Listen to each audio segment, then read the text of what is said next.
globally in which he has taken part to highlight the issue of freedom in this world. And I'm sure that he will continue to lend whatever support he can lend to this very justified cause of Kashmiri's freedom, who have been fighting for their right of self-determination for the past 66 years. I know it's a very complex issue, and no one else knows better than George the intricacies of international politics. George, thank you for coming, and thank you for the support.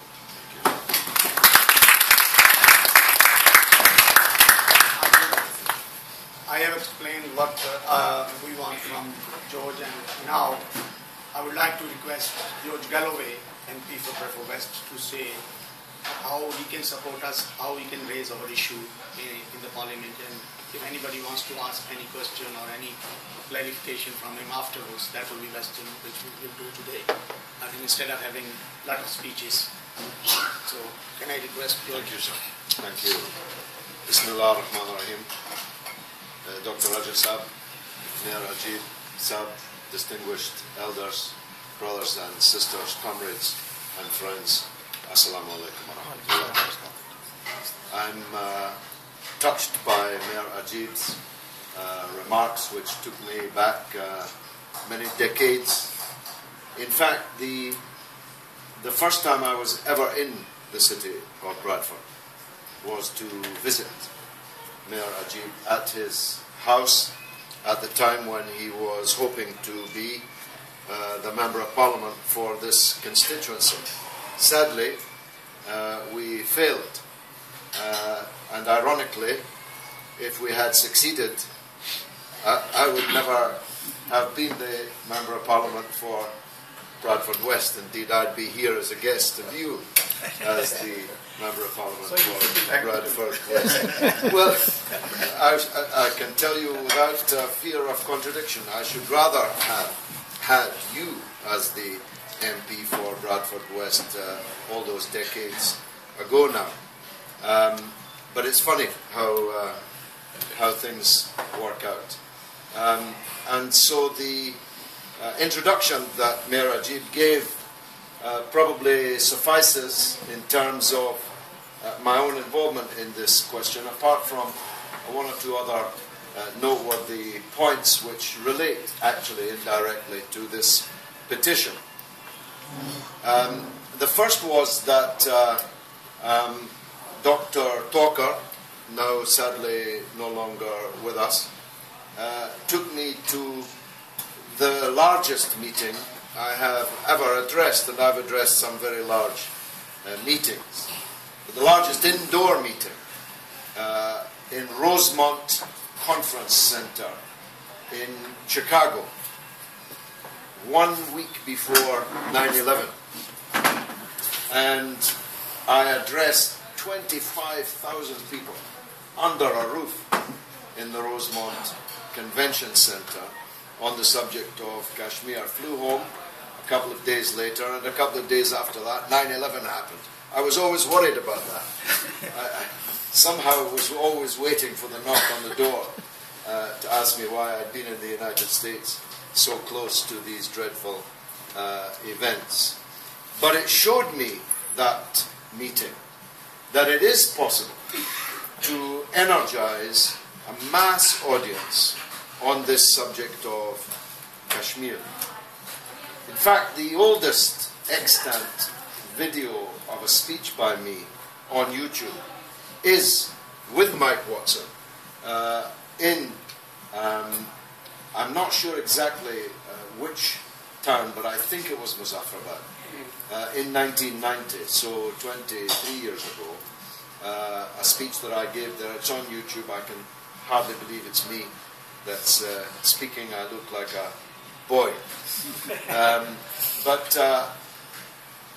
that trip made a very big impression on me, because I interviewed, I recall, many of the women who had been through unspeakable tortures at the hands of the occupation, and who are now refugees, living in very parlous conditions in the mountains, in the winter, and who had been the subject of something that we talk about, but to actually be talking to some of the women involved, women who were raped as a weapon of war, as a deliberate national humiliation to the whole people of Jammu and Kashmir, had been raped by many of the soldiers of the occupation, which is, I remind you, most of you know, but it is worth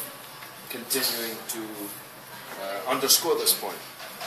The Indian armed force in the occupied territory is the largest army of occupation on the earth, actually as large as any occupation has ever been. And that is a vivid example of the extent to which the rule of India in Kashmir is totally rejected by the vast majority of the people. If you have to have hundreds of thousands of soldiers occupying a small piece of territory, it's obvious you're not wanted there. Otherwise, you would not need to assemble such a vast force. But the 2 points I'd make, which directly relate actually to this petition initiative, are these. Again, Ajib and myself and some others, no doubt, here, were involved. As it happened, it turned out to be the day that John Major sought re-election as Conservative Party leader. He was already the Prime Minister, but such was the trouble inside his own party. He resigned and created an election for his own post. It was a beautiful summer's day in July, and we held the National Lobby on Kashmir in the great hall at Westminster, just across the road from Parliament. And again, we assembled thousands of people from all over Britain to go across and lobby their MPs.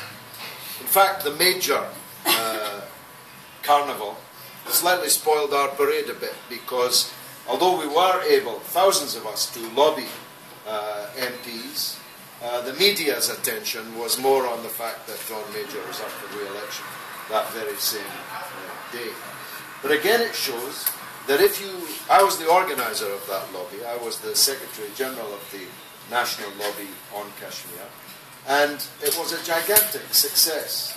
And again, it makes the point that if you do things, I like talking, of course, talking's good, but when all's said and done, oftentimes there's a lot more said than done.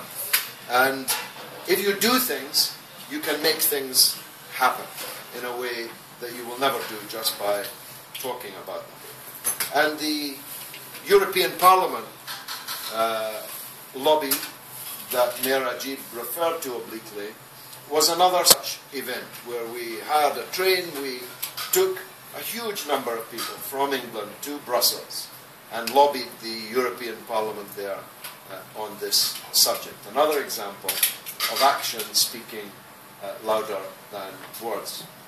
Now, I just had a quick look at the wording of the petition, and if Fiona McTaggart jotted that down on the back of an envelope in 5 minutes, as was implied, she did a very good job, because it's perfectly worded, this petition.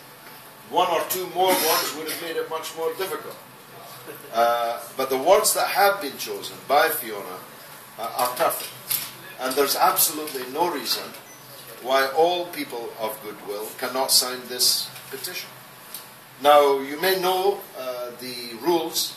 If you get 100,000 signatures on a petition, there will be a debate on the subject on the floor of the House. Now, 100,000 sounds like a daunting task, but it's really not. I was a part recently of a drive for a petition for the release of Shakir Amar, the last British resident in Guantanamo Bay. And it looked for a time that we would fall short of the 100,000. My wife and I attended several meetings in London where we tried to get over that finishing line. And in the end, we got 115,000 signatures on that petition. And there was a debate on the floor of the House. Now, a debate, I don't want to overstate it, won't open the gates and free the people of Kashmir. But it would be a big step forward. It's really worth doing. And in a way, as a political activity, it's just about the simplest thing you could do, especially now in this electronic age. We should, of course, at the Hanfian Mosque and elsewhere, we should take paper copies and we should energize the people that something is being done. Get on board. All you have to do is put your name. But in this electronic age, the vast majority of our signatures will have to be garnered on the internet, on Facebook, on Twitter, by emails, and so on. It's eminently possible for us to achieve 100,000 signatures. I mean, we ought to be able to get 40,000 signatures in Bradford. I mean, if we didn't get it, it would only be because we failed to put it in front of some people. And if you think of the population, not just of Pakistanis and Kashmiris in Britain, not just of the Muslims in Britain, who number almost 2 million, but the people who can be won, who are neither Muslim nor Pakistani, to the simple demand for self-determination, must be large. Must be. Very few people will say, no, I'm not in favour of that people having self-determination. How would you justify that? The Scottish people in just 9 months from now are about to exercise that very right, to decide whether to break up Britain or not. I hope that they don't. But the choice is theirs. And nobody would dream of saying the Scottish people don't have the right of self-determination. No one would stand against that, even with all respect. Conservatives wouldn't stand against that. So the demand that people should freely be given the right to choose is just about the softest political demand that you could make of anyone, because you could not possibly justify refusing it. It's not saying that Kashmir should be independent. It's not saying that Kashmir should be in Pakistan. It's not saying that India must quit. It's simply saying that the people must choose, as was their right from the very beginning. A right enshrined in a decision of the Security Council of the United Nations itself, a decision by the Security Council that was endorsed by Mr. Nehru on behalf of the government of India. These are all points worth making, that this has international legitimacy. It is a basic right of any people to have the right of self-determination, and all we're asking is your name on a piece of paper or electronically via these means that I have mentioned. So I give you this assurance. I have a very, very big following on Twitter, 170,000 followers on Twitter. I have 150,000 followers on Facebook. And I'll put both of those pages at your disposal. And I'll relentlessly push for signatures to this motion. Just give me because although I have this big following, I'm not technically speaking brilliant on these things. I can come up with the words, but I require smarter people than me to actually project the messages. So give me the message in electronic form and I'll push it over and over again, every day if I have to. And there you go. From my following alone, we ought to be able to get 100,000 signatures. So let's do this. Let's make this petition our work for the early part of 2014 on the subject of Kashmir. Nobody's being asked to give their blood. Nobody's being asked to risk their life. Nobody's even being asked for any money. Just their signature. Couldn't be easier, really. So I give you my word that my comrades in Respect in Bradford and myself on my social media portals are at your disposal. And let's hope that when we gather here again we've not only got 100,000, but we've had the debate and we've taken a step forward, at least, in support of the people of the occupied territories. Wassalamu alaikum. Thank you.